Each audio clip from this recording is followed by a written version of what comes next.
तो as opposition आप किस तरह से देखते हैं कि ये जो रिलैक्सेशन की मांग जो ये की जा रही है, क्या आपको लगता है ये जेन्युइन डिमांड है, और अगर ये जेन्युइन है तो आपको लगता है ये पूरी होनी चाहिए? इस पर आपकी क्या राय है? आदरणीय प्रधानमंत्री जी ने, अमित शाह जी ने, टेररिज्म था जम्मू कश्मीर के अंदर, मिलिटेंसी थी, उसको टेररिज्म से टूरिज्म की तरफ बढ़ाया। जम्मू और कश्मीर को जिस तरह से रिप्रेजेंट किया गया है बीते कुछ सालों में, तो आपको लगता है कि कश्मीर के लोगों को जिस कदर विश्वास भाजपा पर जताना चाहिए था इन चुनावों पर, वो कहीं ना कहीं चूक गए? तो आने वाले समय में किस तरह से भाजपा जो है वो विश्वास जीतने का काम करेगी? उनका मैनिफेस्टो है उसको हम इम्प्लीमेंट करवाएंगे, डंडे के जोर पे कराएंगे। फॉर्मर मेयर और बीजेपी के सीनियर लीडर चंद्रमोहन गुप्ता जी हमारे साथ आज खास बातचीत में मौजूद हैं। इनसे बातचीत करेंगे और फिलहाल की करंट सिनेरियो पर गौर फरमाएंगे। सर, बहुत बहुत स्वागत है आपका।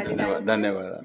आपसे जानना चाहेंगे, अभी फिलहाल जम्मू कश्मीर के जो मुद्दे चल रहे हैं या सरकार अभी नियुक्त हुई है, तो उसको लेकर आप किस तरह से देखते हैं अभी तक की जो हालात चल रहे हैं? क्योंकि अभी शुरुआती दौर है, तो इस शुरुआती दौर में आप किस तरह से देखते हैं कि किस तरह से कामकाज सरकार जो है वो कर रही है? सरकार ने अपना काम करना है, लेकिन हमें जो मैंडेट दिया है जम्मू कश्मीर के लोगों ने, हमारा काम है अपोजिशन करना और लोगों की सेवा करना।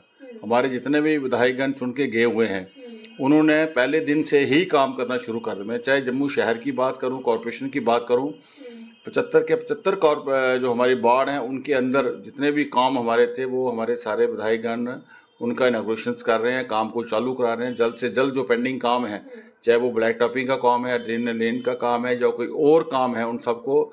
और इसी तरह हमारे बाकी विधायकगण भी जितने जितने अपने अपने क्षेत्र के अंदर बड़े दिन रात मेहनत करके और लोगों के पास जा रहे हैं, लोगों की समस्याएं सुन रहे हैं और लोगों के बीच में हैं।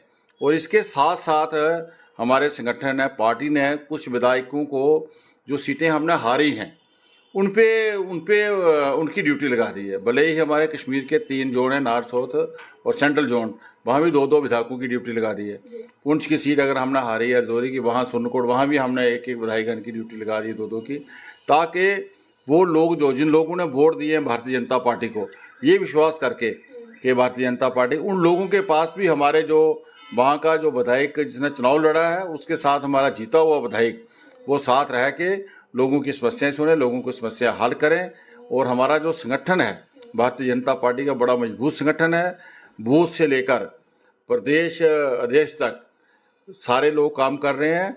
और हम लोगों की जो उम्मीदें हैं, लोगों को जो लोगों ने हम पे विश्वास किया है, हाईएस्ट वोट दिए हैं बीजेपी को जम्मू कश्मीर के अंदर, भारतीय जनता पार्टी को इस बार लोगों ने। आदरणीय प्रधानमंत्री जी ने, अमित शाह जी ने, मिलिटेंसी थी उसको टेररिज्म से टूरिज्म की तरफ बढ़ाया है।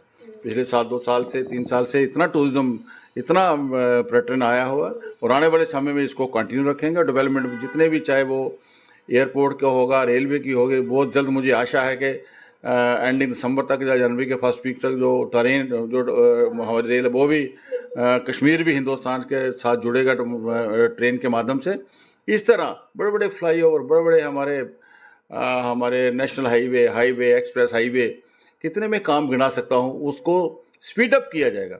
यहाँ आपके मैं यहाँ बैठा हुआ आपके स्टूडियो में सामने मुझे तभी नज़र आ रही है, तो बहुत जल्द आप देखेंगे आर्टिफिशियल लेक, यहाँ से आपको पानी दिखेगा।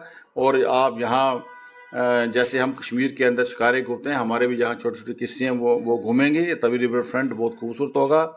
आने वाले समय में शहर के सारे प्रोजेक्ट जो हैं, जो हमने स्टार्ट किए थे एज ए मेयर, वो सारे बहुत तेजी के साथ आगे बढ़ रहे हैं। बिल्कुल सर, ये बहुत अच्छी बात है कि जम्मू जो है वो डेवलपमेंट की ओर जा रहा है और अब पहुंच भी चुका है।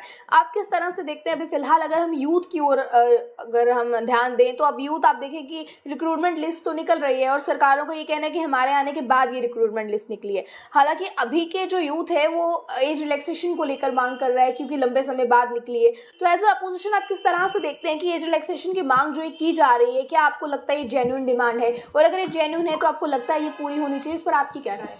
देखिए, पहली बात तो अभी आते ही मुझे लगा कि कांस्टेबल की भर्ती शुरू हो गई, उनका एग्जाम हो गया है। बहुत जल्द आजकल में उनका रिजल्ट भी आएगा।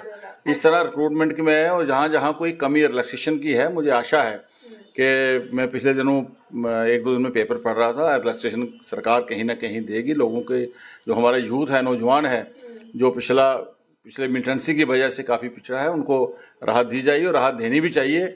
और हर एक की समस्या का हल, चाहे वो नेशनल कॉन्फ्रेंस का जो मैनिफेस्टो है, उनका जो संकल्प पत्र, उस पे जो उन्होंने लोगों के साथ 38 गारंटीज दी हैं, हमारी जो अपोजिशन है, हमारे जो 28 विधायक हैं, वो उसको भी पूरा करवाएंगे।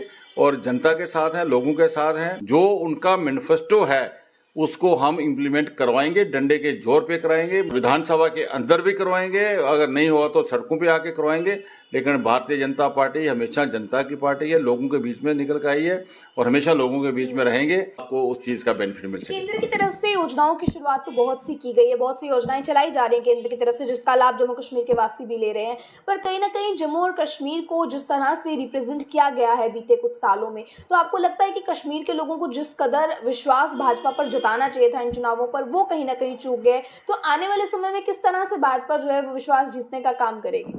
देखिए, मैंने आपको पहले ही बताया था कि हमारे सेंट्रल जोन 3 जोन हमने कश्मीर में जो है, तीनों जोन पे 2-2 विधायकों की ड्यूटी लगा रही है। हमारा संगठन मजबूत है, काम कर रहा है। अगर हम मैं अगर अनंतनाग वेस्ट की बात करूं, शोपियां की बात करूं, अगर हम सेकंड थर्ड राउंडर पर आए हैं तो काम किया लोगों के बीच में जाके।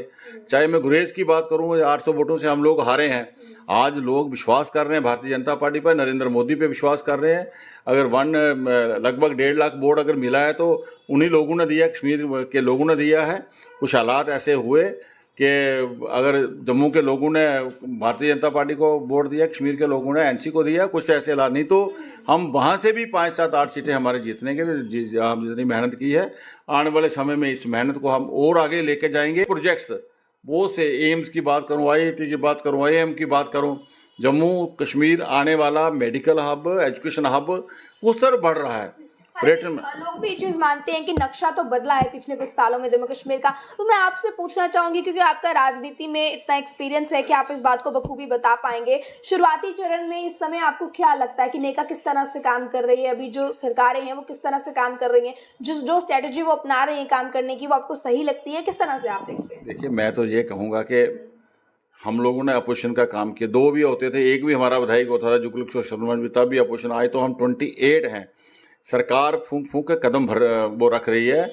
इतना आसान काम नहीं है कि आप पहले जो होता था, एक तो आदरणीय प्रधानमंत्री ने जो ऑनलाइन सिस्टम कर दिया, डिजिटल इंडिया कर दिया है। पहले ये होता था कि फंड आ रहा है रामलाल के नाम तो जा रहा है श्यामलाल के पास। अब ये चीज़ खत्म हो गई है। अब जिस हेड में पैसा आएगा उसी हेड में लगेगा। आज वो सिस्टम खत्म है। इस करके सरकार को भी करेगी, सरकार से काम लेंगे हम। जो सरकार ने वायदे किए हैं, 38 गारंटीज दी हैं लोगों को, चाहे वो सरेंडर की हैं चाहे कोई और हैं, सारी एक एक गारंटी के ऊपर हम सरकार को घेरेंगे। आने वाले जैसे भी मुझे लगता है जनवरी में शायद सेशन लगने वाला है और हमारे जो 28 के 28 विधायक हैं वो बिल्कुल खंबे की तरह वहाँ खड़े, जम्मू कश्मीर के वासियों की जो भी एप्लीकेशन हैं, जो भी उनकी डिमांड्स हैं, जो उनकी कमी, उनको उजागर करेंगे और सरकार से मनवाएंगे। यानी कि बीजेपी ये कहते हैं कि जो अब नेका ने कहा है वो करके दिखाना पड़ेगा, अपनी बातों से मुकरने नहीं देंगे बीजेपी के। कभी भी नहीं मुकरने देंगे, एक एक चीज जो इन्होंने वायदे किए हैं उनसे करवाएंगे। चलिए, बहुत बहुत शुक्रिया हमारे साथ जुड़ने के लिए। बहुत बहुत धन्यवाद। तो चलिए, फिलहाल बातचीत के लिए हमारे साथ फॉर्मर मेयर जी मौजूद थे, जो कि बीजेपी के सीनियर लीडर भी हैं। क्या कुछ उनको कहना था इस चीज को लेकर, ये भी आप लोगों ने सुना है। हालांकि जो आम जनता, खासकर युवा इस खबर को देख रहे हैं, इस वीडियो को देख रहे हैं, इस वीडियो को साथ ही साथ शेयर भी कीजिएगा और अपनी राय को भी इसमें कमेंट बॉक्स में जरूर रखिएगा।